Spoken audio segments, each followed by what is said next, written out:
Hello viewers, আশা করি তোমরা সবাই ভালো আছো, আমিও ভালো আছি। আজ আমি তোমাদের সঙ্গে শেয়ার করব সাবুর পায়েসের রেসিপি।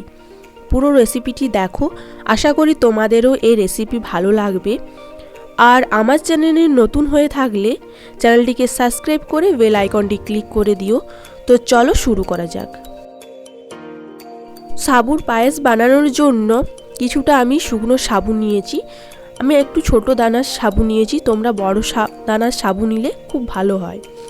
তো সাবুর দানাটা ভালো করে ধুয়ে পরিষ্কার করে নিয়ে 15 মিনিটের মতো সাবুদানাটাকে আমি জলে ভিজিয়ে নিয়েছি। জলে কিছুক্ষণের জন্য ভিজতে দিয়ে আমি এদিকে দুধ গরম করে দুধটা ভালোভাবে ফুটিয়ে নেব।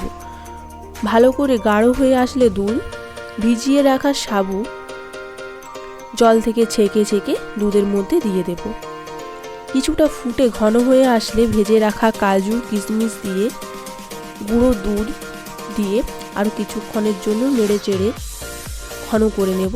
নামানোর আগে চিনি দিয়ে নামিয়ে নিলেই রেডি আজকের এই সাবুর পায়েস। তোমাদের এই সাবুর পায়েস কেমন লাগলো ঝটপট কমেন্ট করে জানাও।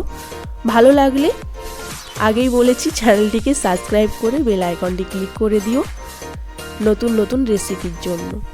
ইনস্টাগ্রাম ফেসবুক থেকে দেখে থাকলে পেজটিকে ফলো করে দিও।